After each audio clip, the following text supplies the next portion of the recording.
요한복음 6장 39절, 40절, 2절을 보겠습니다. 신약성경 153페이지에 있습니다. 나를 보내신 이의 뜻을 행하려 함이니라. 나를 보내신 이의 뜻은 내게 주신 자 중에 내가 하나도 잃어버리지 아니하고 마지막 날에 다시 살리는 이것이니라. 내 아버지의 뜻은 아들을 보고 믿는 자마다 영생을 얻는 이것이니 마지막 날에 내가 이를 다시 살리리라 하시니라. 아멘. 요한복음 6장을 우리가 지금 몇 주째 생각해 오고 있습니다. 이러다가 예수님 오실 때까지 6장이나 다 끝나겠나 모르겠어요. 요한복음 6장에는 오병이어의 사건이 있었습니다. 보리떡 5개와 물고기 2마리를 가지고 남자만 5,000명, 전체가 아마 2만 명가량쯤 되는 사람들을 먹이시고 남은 것을 부스러기를 거둔 것만으로도 12광주리가 넘었다 하는 기록을 살펴보고 있습니다. 이 기록을 우리가 살피면서 이런 말씀을 가장 중요하게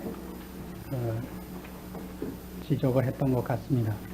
우리가 꺼내놓는 것이 아무리 작을지라도 성의껏 주 앞에 내어놓는 것을 하나님께서 쓰신다는 말은 아니다. 그랬습니다.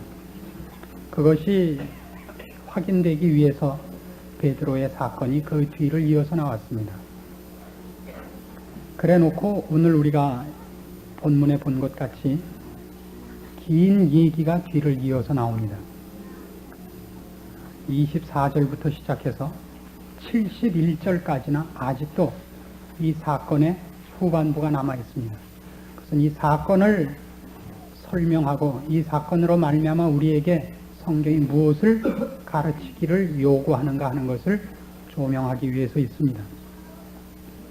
그 중에 오늘 우리가 읽은 말씀같이 예수님께서 자신을 믿을 것을 요구하시는 그 요구가 드디어 등장을 합니다. 그래서 오늘 살펴보려고 하는 것은 성경이 의도하는 것이 무엇이며 기독교인이라는 것이 어떻게 기독교인이 되는가 하는 것이 그 초점이 됩니다. 누구나 아는 것 같지만 이것만큼 기독교에 있어서 어려운 것은 없습니다. 왜냐하면 그것이 기독교의 기초고 근거고 다른 종교와 기독교를 다르게 하는 것이기 때문입니다. 쉽게 얘기해서 예수를 믿으면 신자가 되느냐?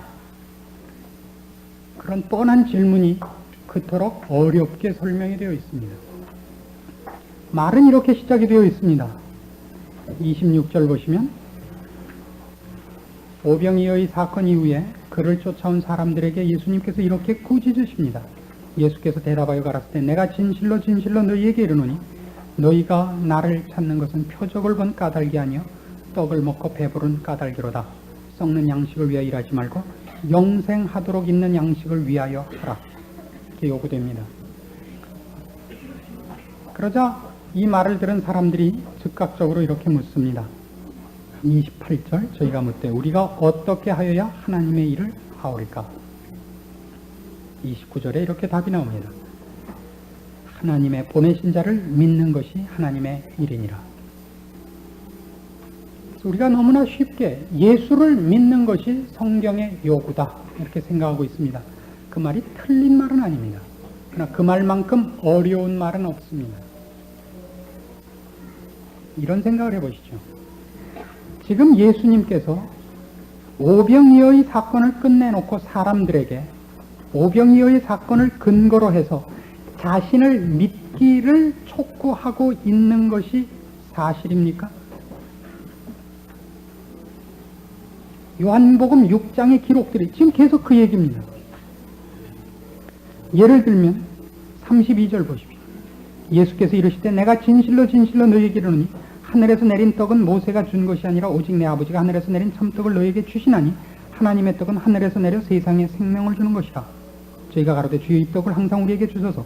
예수께서 가라사대 내가 곧 생명의 떡이니 내게 오는 자는 결코 줄이지 아니할 터요 나를 믿는 자는 영원히 목마르지 아니하리라. 이게 무슨 얘기인 것 같습니까? 그러니까 너희는 헛된 것을 구하지 말고 나에게 오라 라는 말씀으로 들리십니까? 그렇다면 아직도 아니다 이런 얘기입니다. 우리는 너무 쉽게 예수를 믿는다는 말을 너무 쉽게 생각을 하고 있고 그렇다고 어렵다는 뜻은 아닙니다. 너무 쉽게 감격할 준비를 하고 모입니다. 제가 맨 처음 설교를 할 때마다 맨 처음 해야 되는 게 뭐냐면 어떻게 그 몽롱한 정신을 깨우쳐 놓는가 하는 것이 언제나 설교를 시작할 때마다 급한 일 중에 하나입니다. 정신을 차려서 앉게 하는 겁니다. 예수를 믿는다 하는 말같이 성경에서는 그거를 가려서 쓰고 의도하고 그 핀트가 틀리지 않게 하기 위해서 애를 쓴 말이 없습니다. 이것보다 더 중요하게 애를 쓰고 애를 써서 소개한 말이 없습니다. 우린 너무 쉽습니다. 썩을 양식을 위하여 일하지 말고 영생하도록 있는 양식을 위하여 일하라. 예, 주님. 지금 그래서 여기 왔습니다. 그래서 우린 주를 믿습니다. 잘났지요? 우린 너무 쉽게 생각을 합니다. 아니요, 하나도 안 잘나셨습니다. 그래서 질문입니다. 당장 이 사건을 꺼내놓고 예수님께서 그를 찾아온 사람들을 놓고 이렇게 시정을 촉구하고 있다고 생각하지 마시라 말입니다. 너희는 나 때문에 떡을 먹고 배불러서 나를 찾아왔구나. 내가 너희들에게 일용할 양식이나 주는 사람으로, 떡이나 만들어주는 사람으로 생각하지 말고 그것이 갖는 메시지, 즉 영생을 주는 자인 줄 알고 영생을 구하라. 그걸 요구하고 있지 않습니다. 어렵죠? 예를 들면 요한복음 20장을 한번 찾아보십시오. 오늘은 이거 다 이해 못하면 집에 못 가는 겁니다. 식사하고 계속 또 시험 봐서 합격할 때까지. 요한복음 20장 30절 말씀을 봅시다. 요한복음 21장까지밖에 없습니다. 그러니까 이때는 거의 다 끝났을 때입니다.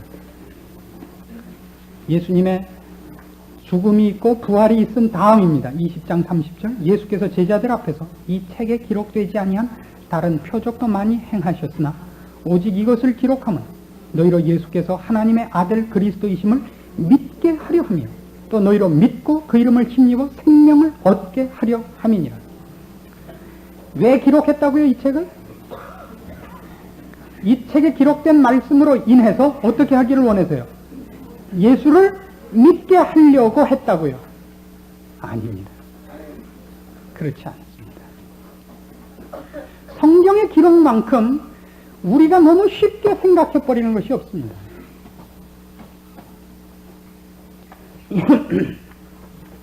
요한복음 지금 6장에서 예수님께서 내가 참떡이요 내가 생명의 떡이니 내게 오는 자는 결코 줄이지 않고 내게 오는 자는 결코 목마르지 않으리라.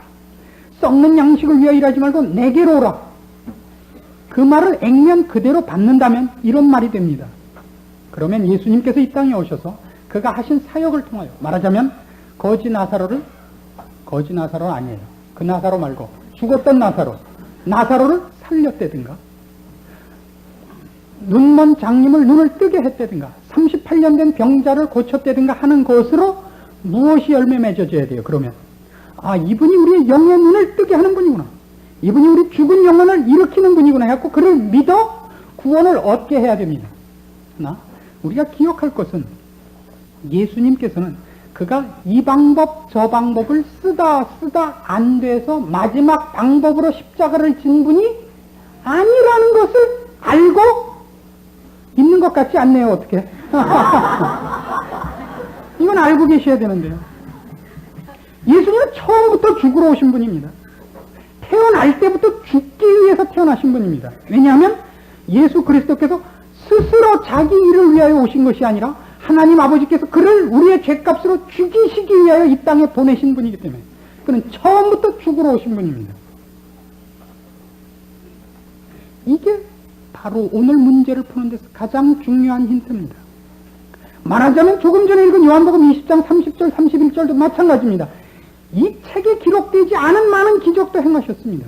그 중에서 여기에 기록된 것을 간추린 이유는 우리로 하여금 예수 그리스도를 믿고 영생을 얻게 하려고 그랬답니다. 그 말은 액면보다 더 깊은 뜻이다 이겁니다. 읽어서 이 글을 읽어서 구원을 얻을 수 있었다면, 이 사건을 읽고 구원을 얻을 수 있었다면, 사건이 벌어지는 것을 본 사람은 어떻게 됐을까요? 10원쯤 받았게요.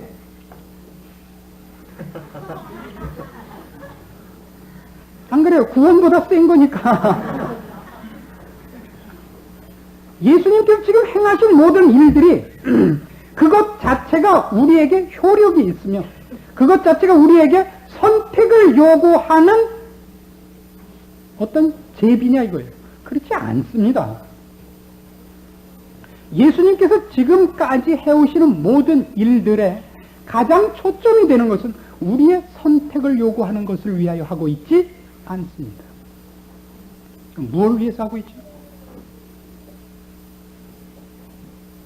예수 그리스도께서 하시는 일이 무엇인가를 설명하기 위해서 있습니다.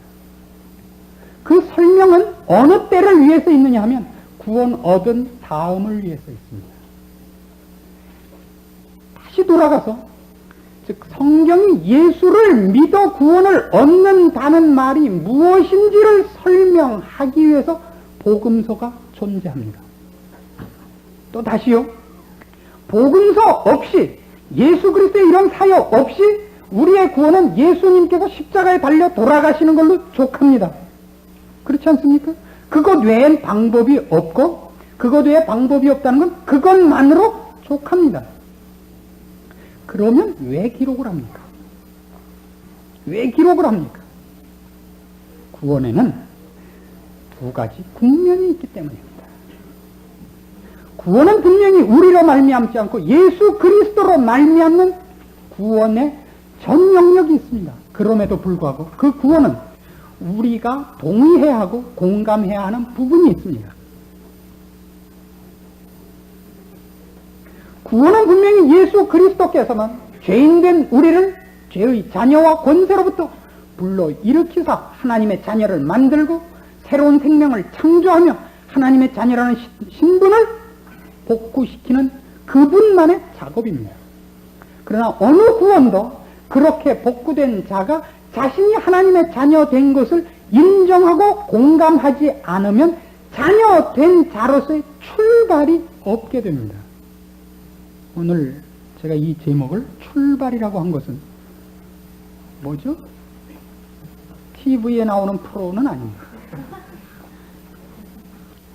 왜 이것이 중요하냐 하면 예수를 믿는 것 자체가 내 선택이면 구원은 내가 한 것의 결과입니다. 구원이 내가 한 선택의 결과일 때는 구원은 종점이 되고, 예수 그리스도께서만이 우리 구원의 근거인 것을 아는 자는 그가 구원을 얻은 것을 확인한 것이 그가 하나님 자녀된 자로서의 인생을 출발할 출발점이 됩니다. 이런 차이가 생깁니다. 그래도 무슨 얘기인지 모르겠죠. 그냥 은혜나 콱 선물하시고 말이지 교회까지 와갖고 복잡하게. 아니요. 참으로 중요합니다. 사실이 그런가를 이제부터 추적을 해야 됩니다. 요한복음은 상당히 깊은 배려와 의도 속에서 사건을 기록하고 있습니다. 지금 우리가 따지고 있는 이 말씀, 나를 믿으라, 내게 오라 하는 선언이 6장에 있습니다. 앞에 5장이나 더 있습니다. 그 1장부터 6장까지의 흐름을 우리가 머릿속에 잠깐 생각해 보려고 합니다. 1장은 예수 그리스도의 신성과 그가 누구인가 하는 설명입니다. 2장에 무슨 사건이 나왔는지 기억나시는 분 있습니까? 가나 혼인잔치. 3장에는 니고데모. 4장에는 수가 동네의 사마리아 여인. 5장에는 5장이니까 오병이요. 5장에서는 38년 된 병자가 베데스다의 못에서 고침받은 일. 6장에 육병이요. 잘 보십시오. 얼마나 요한복음이 무엇을 어떻게 의도하고 있는가를. 성경은 말하자면 복음서는 말하자면 우리의 구원을 위하여 기록한 것이 사실입니다. 근데 그 기록이 우리는 자꾸 무슨 생각을 하느냐 하면 어느 것을 선택해야 합니까? 에서 성경이 예수를 선택하라를 설명하는 책일 거라는 선입관에 빠져 있습니다.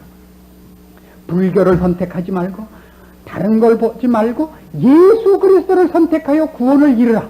왜 예수 그리스도를 선택해야 하는가 하는 걸 위해서 정보제공, 그걸 위해서 기록된 것이 성경일 거라고 생각합니다. 아닙니다.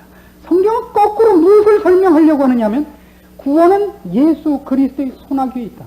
너희가 이 구원을 얻었을 때 그 구원 얻은 것이 무엇인가를 이해하고 해석하는 데서 오해하지 말아라를 위해서 기록하고 있는 것이 복음서입니다. 왜냐하면 구원은 우리를 설득하는 작업이 아니라 하나님께서 오셔서 낚고 채가는 작업에 불과합니다. 왜? 어떻게? 이런 것은 우리 쪽에 없습니다.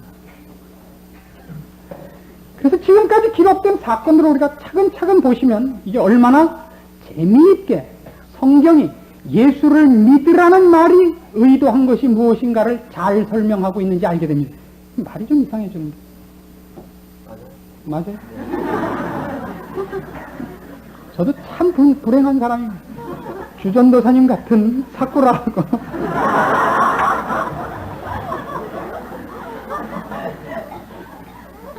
바람제비가 신통해야죠. 2장은 무슨 기록이냐 하면 2장의 가나 혼인잔치는 잘 보세요. 혼인잔치만큼 기쁜 잔치는 없습니다. 거기 술이 떨어졌습니다.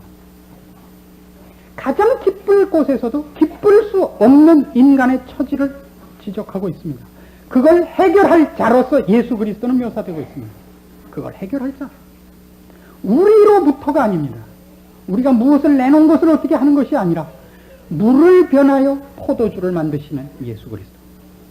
우리에게 기쁨을 회복시킬 분으로 등장을 합니다. 그리고 이제 그걸 할 그 구원, 우리에게 회복시키고 우리에게 선사할 구원이 어떻게 우리에게 오해되지 말아야겠고 우리로부터 말미암지 않는가를 3장부터는 하나씩 조목조목 확인합니다. 니고데모입니다. 그가 가진 세상에 어떤 지위, 어떤 실력, 어떤 잘난 것으로도 그가 하늘나라 시민이 되는 것에 도무지 도움이 되질 않습니다. 내가 진실로 진실로 네게 이르노니 물과 성령으로 거듭나지 아니하는 하나님 나라를 결단코 보지 못하리라.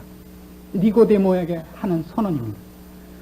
우리가 들어가야 할 나라, 우리가 취득해야 할 하늘나라의 시민권이 우리가 가진 어느 것으로도 근거될 수 없고 어느 것으로도 말미암을 수 없음을 3장에서 못을 박아버립니다. 그래서 우리는 다 같이 절망해버립니다. 니고데모가 안 되면 누가 돼요? 그래서 4장에 그 반대적 설명을 합니다. 걱정 마라. 그러므로 누구든지 자기 힘으로 얻을 수 없는 것이 사실인 대신 어느 누구도 절망할 필요도 없다. 왜? 우리가 만들 것이 우리가 만들 수 없는 것이기 때문에 주 예수 그리스도께서 선물로 주실 것이니까 선물을 받는 데는 조건이 필요 없다. 누구라도 괜찮다. 남편 5 가졌던 사마리아 동네의 여인이라도 괜찮다. 4장입니다. 또 하나의 별 못을 박습니다. 그 선물을 하나님께서 선물을 제시한 것을 가서 우리가 움켜쥐는 것이냐 그러면 이번에는 구원을 제시해서 이제 믿는 거냐 내가 선택하는 거냐 아니다. 5장 베데스다 사건이죠. 저기 물을 봉할 때에 먼저 들어가면 누구나 구원을 얻어요. 천사가 와서 가끔 물을 봉하는데 그때 맨 먼저 들어가는 자는 구원을 얻는데 이 사람은 38년 된 중풍병자입니다. 물이 봉하는데 뒤갈 수가 있어야죠. 이것만큼 확실하게 우리로 하여금 예수 믿는 문제를 선을 분명하게 거주는 사건은 없는 겁니다. 무슨 재주로 들어가요? 째려보면 몸이 날아가요? 안 된다고요. 모르는 데다가 알아도 안 된다고요. 그럼 어떻게 해야 됩니까?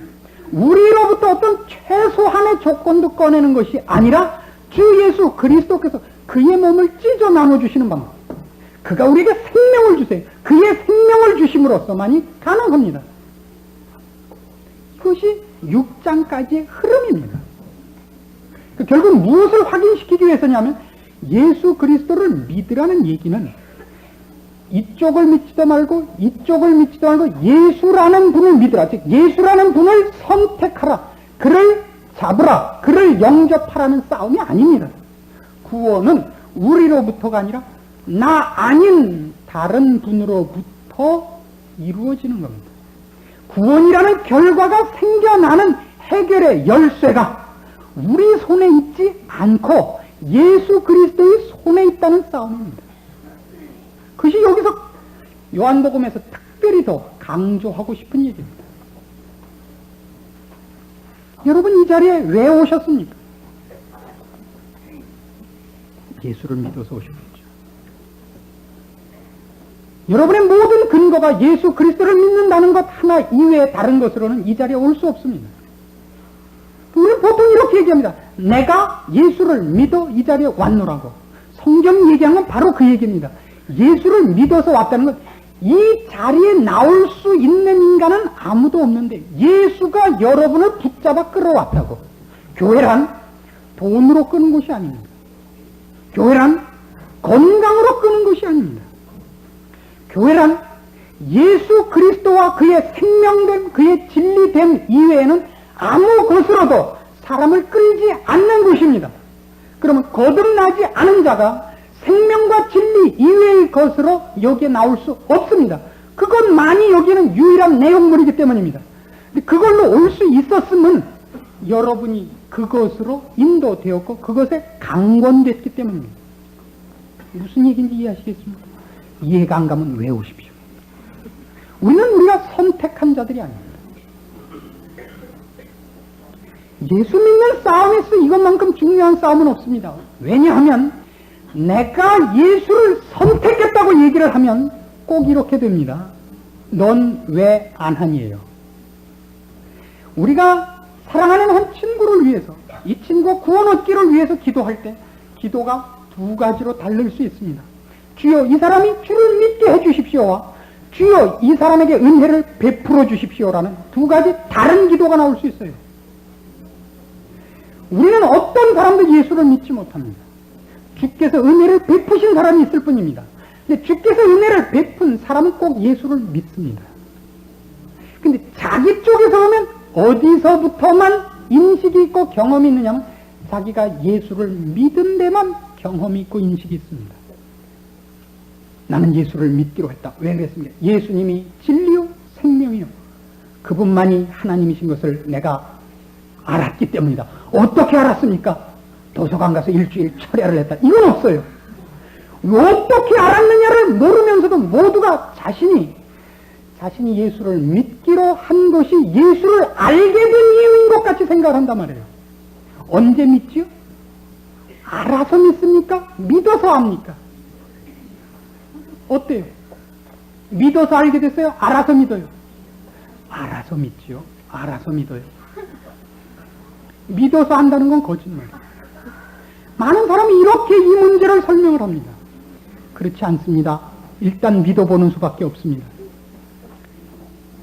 우리가 버스를 타고 갈 때도 그 운전수가 한강물 속으로 들어가지 않는다는 걸 믿고 타지 않습니까? 이런 말을 하는 분이 있어요. 이 지하실에 앉을 때도 이게 내려앉지 않는다는 걸 믿고 여기 앉아있지 않습니까? 그건 믿음이라 그러지 않고 확률이라 그래요. 이게 뭘 미쳤다고 떨어져요. 첫 보면 알죠. 그렇잖아요. 이런 걸 믿음이라 그러지 않습니다. 믿음이라는 건 훨씬 인격적인 싸움입니다. 어떻게 우리가 보통 믿음이라고 동원했던 건 예수는 일단 믿어보면 그 다음에 이해가 된다. 이런 것은 꼭 도박하는 기분이에요. 안 그래요? 그러니까 해봐라 했다가 아니면 믿죠. 본전이지만 진짜면 어떡할래? 이것만큼 사실 실제적으로 도움이 되는 말도 없어요. 저도 그 말은 써요. 야, 너 그 안 믿었다가 나중에 헷가닥 해갖고 너 나중에 뜨뜻한 데 가면 그게 무슨 손해냐? 일단 믿었다가 아니면 본전이고 기면 이익 아니냐? 우리 말은 그렇게 해요. 그거는 우리가 답답하고 상대방한테 어떻게 설명할 방법이 없으니까 말을 그렇게 하는 것이지 기독교를 제대로 설명하고 있는 것은 아닙니다. 성경이 설명하는 건 이겁니다. 즉 지금 이 시점에서도 예수 그리스도께서 이렇게 말씀하시므로 너희가 왜 썩는 양식을 위하여 일하느냐, 영생하도록 있는 양식을 위하여 일하라, 내가 생명의 떡이다 함으로써 그들이 자신을 믿기를 촉구하고 있는 것은 아니란 말이에요. 왜요? 그러면 안 죽어도 되게요. 그 생각을 늘 잊지 마세요. 그럼 이 시점에서 딱 이름 끝나는 거예요. 되었다. 그래요? 아니요. 예수님은 죽으셔야 돼요. 이걸로 문제 해결 안 되고 이걸로 되지도 않아요. 어떤 방법으로도 안 돼요. 가장 대표적인 예가 있죠. 거지 나사로와 부자 주성호가 같이 한 동네 살다가 죽었습니다.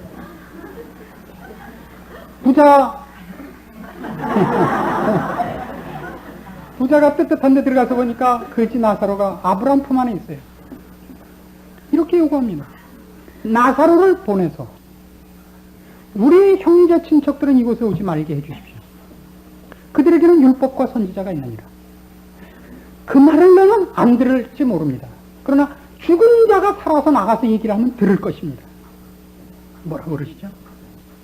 율법과 선지자에게 듣지 않으면 죽은 자가 살아서 나가서 얘기를 해도 듣지 않을 것이다.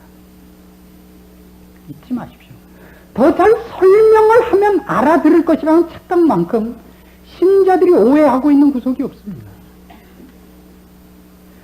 같이 살아있는 사람을 놓고서 이 문제를 어떻게 설명을 하는 거냐는 싸움이 됩니다. A라는 방식으로 설명을 해주느냐 B라는 방식으로 설명을 해주느냐 하는 것은 어느 쪽이 더 설명이 이해가 잘 된다는 얘기를 할 수 있습니다. 그러나 시체를 앞에 놓고는 누가 설명을 해도 마찬가지입니다. 왜 그렇죠? 일단 들어야 될 거 아니에요. 아무리 칠판이 좋고 아무리 강의실이 냉난방이 잘 돼 있어도 시체가 잘 알아듣는 방법이란 있을 수가 없습니다. 구원은 언제나 그렇게 얘기를 시작합니다. 그를 돌려놓고 그를 회복하고 그를 새로운 생명 얻게 하는 것이 예수 그리스도의 손 안에 있다고.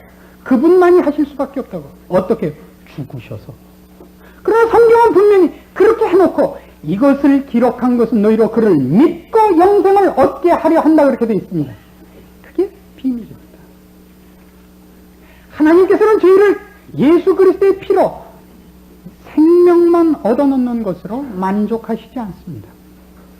구원 얻은 모든 백성은 그가 이제 누구인 줄 알고 그가 누구 때문에 이 자리에 온 줄을 알고 그가 무엇을 위하여 부름받은 줄을 알기 때문에 거기서부터 그는 자발적인 하나님의 자녀로 살기 시작합니다.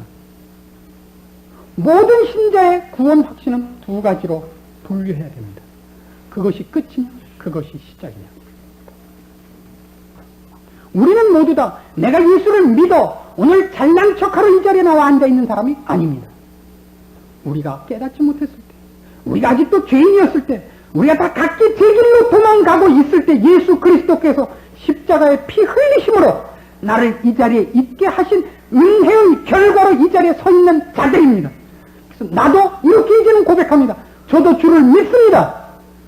성경이 얘기하는 것은 믿습니다가 자랑이 아니다 이겁니다. 그러나 만일 구원이 마치 내가 선택하는 것 같으면 저 왼수들은 다 안 믿었는데 우리 이모도 안 믿고 삼촌도 안 믿고 할아버지도 안 믿고 나는 믿었나이다. 이러면 자랑이에요. 너 잘했다. 거기 앉아서 영원무공 털어. 잘 쳐먹어라. 아니요. 지금 그 싸움이 왜 구원을 이렇게 확인해야 되느냐.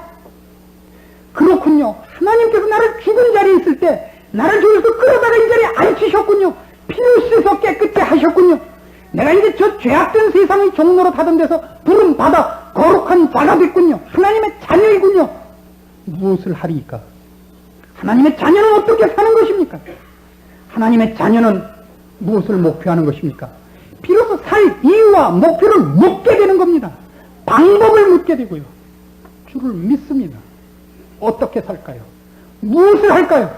나오는 겁니다. 전혀 다릅니다. 그래서 이 싸움은 이렇게 시비가 됩니다.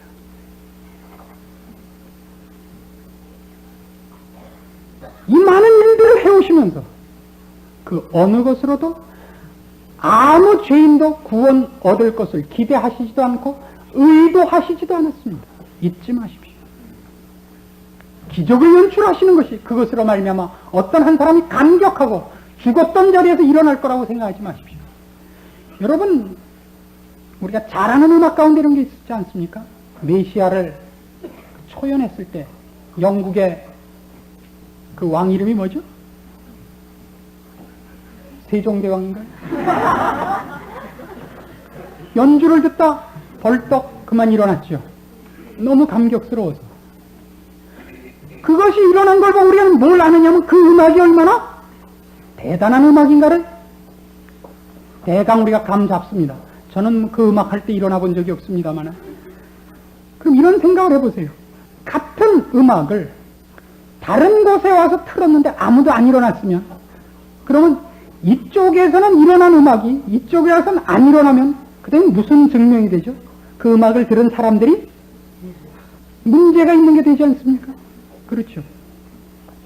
성경은 이런 기록을 해오고 예수님께서 특별히 내가 생명의 떡이요 나로 말미암고 나로 말미암지 않으면 안 되고 나만이 너희를 구할 수 있고 하는 선언을 하면서 언제나 그 못을 박습니다. 오늘 본문에서 있습니다. 36절. 내게로 오라 내게로 오라 하는 얘기와 더불어 언제나 쫓아다니는 말씀. 그러나 내가 너희더러 이르기를 너희는 나를 보고도 믿지 아니하는도다 하였느니라. 복음서는 전부 이 싸움입니다. 우리가 복음서를 보면서 가장 오해하는 건 이겁니다. 왜 이런데도 불구하고 안 믿느냐? 이 바리새인들아, 이 사두개인들아. 사두개인이 뭐예요? 대가리는 뱀인 개. 이래도 못 믿냐? 이래도? 이건 우리가 전혀 오해하고 있는 거예요. 복음서는 그들을 구원하기 위하여 이 사건이 전개되고 있지 않다고요. 그들은 바로 우리예요. 어떤 영적인 사건, 어떤 기적적인 사건이 벌어져도 우리가 장님인 이상은 마찬가지라는 얘기입니다. 마찬가지예요. 구원은 단 하나 그의 손에 달려서 그가 우리를 불쌍히 여기사 우리를 새 생명으로 창조케 하신 것으로만 가능했습니다. 우리가 구원을 달라고 구하지도 않았고 보고서 항복하지도 않았고 손을 들어 무슨 의사 표시를 한 것도 아닙니다. 우리는 다 하나같이 널브러져 있었을 뿐입니다. 그런 의미에서 예수님께서 복음서를 통하여 하시는 모든 일은 그런 의미의 혼자의 동무대입니다. 아무도 구경꾼이 없습니다. 왜 했다고요? 왜요? 구원을 얻고 난 다음에 구원을 얻은 자가 지가 믿었다는 거예요. 자기가 믿었다는 거예요. 자기는 벌써 알았다는 거예요. 예수님이 베들레헴에 왔을 때 자기는 알았다는 거예요. 그때. 뭘 그걸 낙타를 타고 찾아가요. 동방박사는 쪼다는 그걸 가보고 봐야 하냐? 나는 집에서 알았다는 거죠. 너 벌써 TV에서 잠시 임신 뉴스 나왔을 때 감 다 잡고 집에서 다 준비하고 있다가 벌써 오실 때 척 아닙니다. 속지 마십시오. 우리가 가진 어느 것도 결과입니다.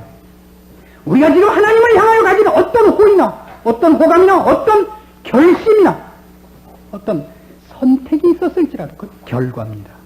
그분이 우리를 구원해 주셨기 때문에 생긴 결과들입니다. 우리가 해야 될 결심이 있다면 유일하게 그를 믿는 것이 아니라 이제는 믿어 구원을 얻는 것이 아니라 얻은 자이기 때문에 그의 자녀답게 사는 싸움이 있을 뿐입니다. 그 외에 아무런 싸움도 없습니다. 그냥 우리는 오늘날도 그 싸움을 합니다. 주 예수를 믿으라는 싸움을. 물론 표현은 그렇게 할 수밖에 없습니다. 우리가 믿지 않는 우리의 친구들을, 우리의 이웃들을, 친척들을 뭐라고 설명할 겁니까? 아버지요, 저를 불쌍히 여기사 은혜 입혀서 구원 얻는 자 되게 해 주십시오. 그럼 벌써 없어졌어요. 언제 그래요? 기독교에 관한 얘기하는데 이렇게 가만한 데서 듣는 사람이 어디 있어요? 그렇죠? 번쩍해져. 믿어. 번쩍. 안 믿으면 가는 거야. 이런 수사학적 표현과 그것을 쓰는 자가 그 내용을 어떻게 이해하고 있느냐는 다른 싸움입니다. 어떻게 정리하고 계십니까? 그래서 오늘 우리가 이 자리에 앉아서 감격해야 되는 것이 이겁니다. 우리가 모두 그 은혜를 입어 그가 구원해 주셨기 때문에 이 자리에 나와 앉아 있는 겁니다. 혹 여러분 중에 이런 분이 있을 겁니다. 오늘은 비도 오고 낚시도 못 가겠고 골프도 못 치겠고 에라 이런 때 점수 따놓자. 괜히 부인 말을 들어서 나중에 화창한 날 땡땡이 칠 날을 하나 벌기 위해서 오신 분이 있을지도 모릅니다. 있다 그러지 않았습니까? 그것도 은혜입니다. 왜냐고요? 예수를 믿는 문제는 장난 삼아서 하는 사람도 제가 못 봤습니다. 이것만은 결단코 한번 구경 갈 수 있는 문제도 아닙니다. 우리가 스스로 그 안에 다 항복되어 있고 다 설명되어 있지 않기 때문에 자기가 하면서도 자신을 모르는 겁니다. 아시겠습니까? 여러분이 이 자리에 있는 것이 얼마나 큰 기적이요, 특권이요, 은혜의 결과인지를 아십니까? 예, 물론 아직도 여기 앉아서 좋을 수도 있고 왜 이렇게 설교가 긴가 생각할 수도 있어요. 그러나 저는 언제나 12시면 끝냅니다. 여길 나오는 것만큼 여러분 생애의 기적은 없다는 것을 여러분이 곰곰이 생각해 보십시오. 여러분이 다 항복해서 나왔냐면 그렇지 않습니다. 사실은 기이한 힘에 이끌려 나오는 법입니다. 저는 말이죠, 제가 목사가 아니면 정말 주일마다 교회에 나올 것인가에 대해서 자신이 없습니다. 지금 그건 아직도 자신이 없습니다. 그러니까 목사가 됐지. 하나님이 다 아시고 너는 목사나 해야지 주일날 교회를 가지. 그 안 하면 넌 안 갈 것이다. 사실이 그렇습니다. 우리가 언제 우리로부터 자발적으로 선한 것을 만들어 본 적이 있습니까? 없습니다. 희한하게 붙잡혀 들어와 있죠. 희한하게 붙잡혀 들어와 있죠. 우리 솔직히 자기 마음에 대답을 해보십시오. 주일마다 와서 교회 오길 잘했다 그런 마음과 에이 또 그렇다는 마음과 어느 쪽이 더 많습니까? 저희 교회 오는 사람이 잘 왔다는 마음이 조금 더 있겠습니다만은 교회 와서 꼭 정말 교회 가니까 막 소름이 돋게 좋다 이런 건 없습니다. 그냥 그렇죠. 뭐 꼭 후회스러운 건 아니더라도 꼭만 나와야 될 만큼 무슨 꼭 그런 건 아닙니다. 그런데 또 오잖아요. 여러분이 스스로 생각해 보세요. 왜 오시죠? 기이한 힘에 인도되는 사람이라는 걸 여러분이 알고 계셔야 됩니다.